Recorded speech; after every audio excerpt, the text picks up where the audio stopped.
ഓം ശാന്തി.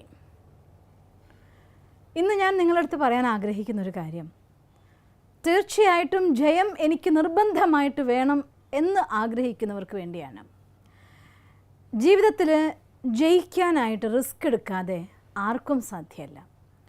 ചെറുതും വലുതുമായിരിക്കുന്ന റിസ്ക്കുകൾ, ജീവിതത്തിൻ്റെ ഓരോ ഘട്ടം കഴിയും തോറും റിസ്ക്കുകളുടെ രൂപം മാറിയേക്കാം, ഭാവം മാറിയേക്കാം. മീൻസ് ശാരീരികമായ അധ്വാനത്തിൽ നിന്ന് മാനസികമായ അധ്വാനത്തിലേക്ക് മാറിയേക്കാം.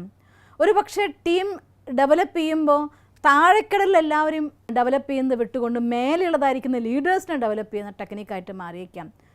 ഘട്ടം കഴിയുമ്പോൾ മാറ്റങ്ങളുണ്ടാവാം. പക്ഷേ റിസ്ക് എടുക്കാതെ അവനവൻ്റെ ജീവിതത്തിൽ ആരും ഒന്നും നേടാറില്ല എന്നുള്ളത് സത്യമാണ്. അതുകൊണ്ട് എന്തെങ്കിലും ജീവിതത്തിൽ നേടണം എന്ന് ആഗ്രഹിക്കുന്നുണ്ടെങ്കിൽ, ജയിക്കാൻ നിങ്ങൾ ആഗ്രഹിക്കുന്നുണ്ടെങ്കിൽ തീർച്ചയായിട്ടും റിസ്ക് എടുക്കാൻ നമ്മൾ തയ്യാറായേ പറ്റൂ. ഞാൻ ക്രിയേറ്റിവിറ്റിയുടെ ഒരു ബുക്ക് വായിക്കുമ്പോൾ അതിൽ വായിച്ചതായിട്ട് ഓർമ്മിക്കും, ഒരു മനുഷ്യനെ സംബന്ധിച്ചിടത്തോളം എത്ര റിസ്ക് എടുക്കുന്നുണ്ടോ അത്രയും അവരുടെ ക്രിയേറ്റിവിറ്റി കൂടുകയുള്ളൂ. കാരണം ജീവിതത്തിലെ ഒരുപാട് കഷ്ടപ്പാടിലൂടെ കടന്നുപോയ, പരീക്ഷകളിലൂടെ അതിജീവിച്ച് ജയിച്ച ഒരാളെ സംബന്ധിച്ചിടത്തോളം എന്തു തന്നെ പ്രശ്നങ്ങൾ വരുമ്പോഴും അതിനെ നേരിടാനുള്ളതായിരിക്കുന്ന ഒരു മനോഭാവം സ്വയമേവ അവരുള്ളിൽ നിന്ന് വരാറുണ്ട്. എത്ര കൂടുതൽ ചൂടാക്കി ഉരുക്കി അടിച്ചു ഉറപ്പിക്കുന്നതായിരിക്കുന്ന ഇരുമ്പാണോ അത്രയും അതിൻ്റെ ശക്തി കൂടും പോലെ, തീയിൽ മുളച്ചത് വെയിലത്ത് വാടാറില്ല എന്ന് നമ്മൾ മലയാളത്തിലൊരു ചൊല്ല് പറയും പോലെ, ജീവിതത്തിൽ എപ്പോഴാണോ നിങ്ങൾ സാഹചര്യങ്ങൾ പ്രതികൂലമായി വരുന്നത്, ആ പ്രതികൂല സാഹചര്യങ്ങൾ അതിനെ അതിജീവിക്കാനുള്ളതായിരിക്കുന്ന ശക്തി ആർജിക്കുന്നത് ഓരോ തവണ കഴിയും തോറും ഓരോ പരീക്ഷ പാസ്സായി IAS-കാരനാവും പോലെ ജീവിതത്തിൽ അനുഭവങ്ങളായിട്ടുള്ള പരീക്ഷകളെ പാസ്സായിക്കൊണ്ട് ജീവിതത്തിൽ എക്സ്പേർട്ട് ആവാനും എത്ര തന്നെ കഠിനമായിരിക്കുന്ന സാഹചര്യം വന്നാലും അതിനെ നേരിടാനും നമുക്ക് ശക്തിയുണ്ടാവും. എന്തിനു വേണ്ടി നമ്മൾ കുഞ്ഞുങ്ങൾക്ക് പരീക്ഷ എടുക്കുന്നത്? പരീക്ഷ അവർക്ക് പേടി ഉണ്ടാക്കാറുണ്ട്, ചില കുട്ടികൾ തലവേദന ഉണ്ടാക്കാറുണ്ട്, പരീക്ഷ പനി വരാറുണ്ട്, പല രീതിയിലുള്ള സിംറ്റംസ് കുട്ടികൾ കാണിക്കാറുണ്ട് പരീക്ഷ എഴുതാതിരിക്കാൻ. എന്നിട്ടും എന്തുകൊണ്ട് നമ്മൾ അവരെ മോട്ടിവേറ്റ് ചെയ്തുകൊണ്ട് സ്കൂളിൽ പോകണം, പഠിക്കണം, പരീക്ഷ എഴുതണം, പാസ്സാവണം എന്ന് പറയാൻ കാരണം, പരീക്ഷ എഴുതി പാസ്സായാൽ മാത്രമേ അവർക്ക് ജീവിതത്തിൽ എന്തെങ്കിലും നേടാൻ പറ്റുള്ളൂ. ആ പരീക്ഷ സ്കൂളിൽ മറികടക്കാൻ നമ്മളെ സഹായിക്കും പോലെ ജീവിതത്തിലുണ്ടാകുന്ന അനുഭവങ്ങളാകുന്ന പരീക്ഷകൾ തീർച്ചയായിട്ടും ഒരു മനുഷ്യനെ സംബന്ധിച്ചിടത്തോളം ജീവിതത്തിൻ്റെ ക്ലാസ് കയറ്റത്തിന് ആധാരമായിട്ട് മാറുകയുള്ളൂ.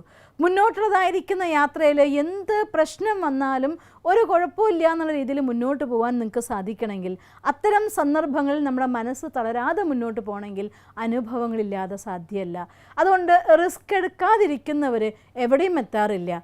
റിസ്ക് എടുക്കാൻ വേണ്ടതായിരിക്കുന്ന ഭയം, ഇത് ചെയ്തു കഴിഞ്ഞാൽ അത് ശരിയാവോ, അത് നന്നാവോ, തോറ്റുപോയാൽ ഞാൻ എന്ത് ചെയ്യേണ്ടി വരും, ഇങ്ങനെ ഒരു 100 ഭയം നമ്മുടെ മനസ്സ് കാണിച്ചു തരുമ്പോൾ ആ ഭയങ്ങളുടെ ആധാരത്തിൽ ആ കാര്യത്തെക്കുറിച്ച് അധികം ചിന്തിക്കാൻ തുടങ്ങുമ്പോഴാണ് നമ്മൾ പലപ്പോഴും വീണു പോകുന്നത്.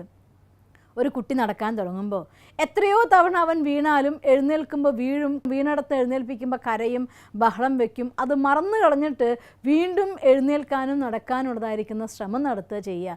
അങ്ങനെയുള്ള കുട്ടികളെ സ്വസ്ഥമായി നടക്കുന്നത്. അതുപോലെ ഈ ജീവിതത്തിൻ്റെ യാത്രയിലും മുന്നോട്ട് കാൽ വയ്ക്കുമ്പോൾ എവിടെയെങ്കിലുമൊക്കെ വീഴുമ്പോൾ ഞാൻ വീണുപോയി എന്ന് പറഞ്ഞിരിക്കാതെ അവിടെ നിന്ന് എഴുന്നേറ്റുകൊണ്ട് നിരന്തര പരിശ്രമത്തിലൂടെ വീണ്ടും നിങ്ങൾ മുന്നോട്ട് പോവുകയാണെങ്കിൽ യാതൊരു സംശയവുമില്ല, ആ ഉയർന്നതായിരിക്കുന്ന ലക്ഷ്യം നിങ്ങൾക്ക് നേടാൻ സാധിക്കും. അതുകൊണ്ട് റിസ്ക് എടുക്കാതെ ആർക്കും ഒന്നും നേടാനാവില്ല. റിസ്ക് വരുമ്പോൾ, ഒരു പ്രയാസം വരുമ്പോൾ, എക്സ്ട്രാ ഒരു എഫേർട്ട് നമുക്ക് ചെയ്യേണ്ട ഒരു സമയം വരുമ്പോൾ അവിടെ മനസ്സുമെടുക്കാതെ ഇതെൻ്റെ ക്ലാസ് കയറ്റത്തിനുള്ളതായിരിക്കുന്ന സന്ദർഭമാണ് എന്ന് മനസ്സിലാക്കിക്കൊണ്ട് മുന്നോട്ട് പോയാൽ ജീവിതത്തിൻ്റെ ഒരു പരീക്ഷ മാത്രമാണ്, എനിക്ക് പാസ്സാവണം, പരീക്ഷ എന്ന് ചിന്തിക്കുന്നതോടെ മനസ്സ് പറയാൻ തുടങ്ങും പരീക്ഷയാണോ എനിക്കിത് പാസ്സാവണം എന്ന വിചാരം വരും നമുക്ക്.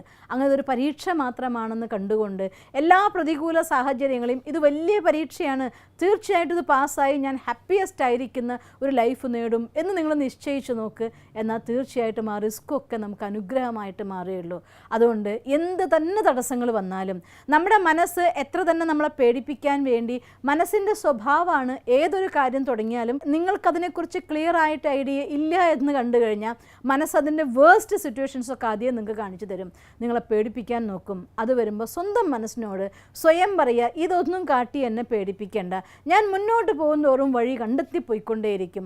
ആദ്യത്തെ കാൽ വയ്ക്കുന്നവർ മാത്രമാണ് കിലോമീറ്ററുകളോളം ദൂരം താണ്ടാറുള്ളൂ. കാല് വയ്ക്കാത്തവർ മുന്നോട്ട് പോവാറില്ല. അതുകൊണ്ട് ഫസ്റ്റ് സ്റ്റെപ്പ് വയ്ക്കാൻ വേണ്ടി ഒരിക്കലും മടിക്കരുത്. എന്തെങ്കിലും തോറ്റുപോയി എന്ന് കരുതി പേടിച്ച് പിന്മാറരുത്. അതിൽ നിന്ന് പാഠങ്ങൾ പഠിച്ചുകൊണ്ട് നിരന്തരം നിങ്ങൾ മുന്നോട്ട് പോയിക്കൊണ്ടിരിക്കുക. എത്ര തന്നെ ഫെയിലിയർ വന്നോട്ടെ, അതിൽ നിന്നൊക്കെ ഒരു പാഠം പഠിക്കാനുള്ളൊരു സാഹചര്യം ആയല്ലോ എന്ന് മനസ്സിലാക്കിക്കൊണ്ട് പിന്നെയും പിന്നെയും മുന്നോട്ട് പോയാൽ തീർച്ചയായിട്ടും അതിനൊടുവിൽ അത്ര മധുരമായിരിക്കുന്നൊരു വിജയം നിങ്ങളെ തേടിയിരിക്കുന്നുണ്ടായിരിക്കും.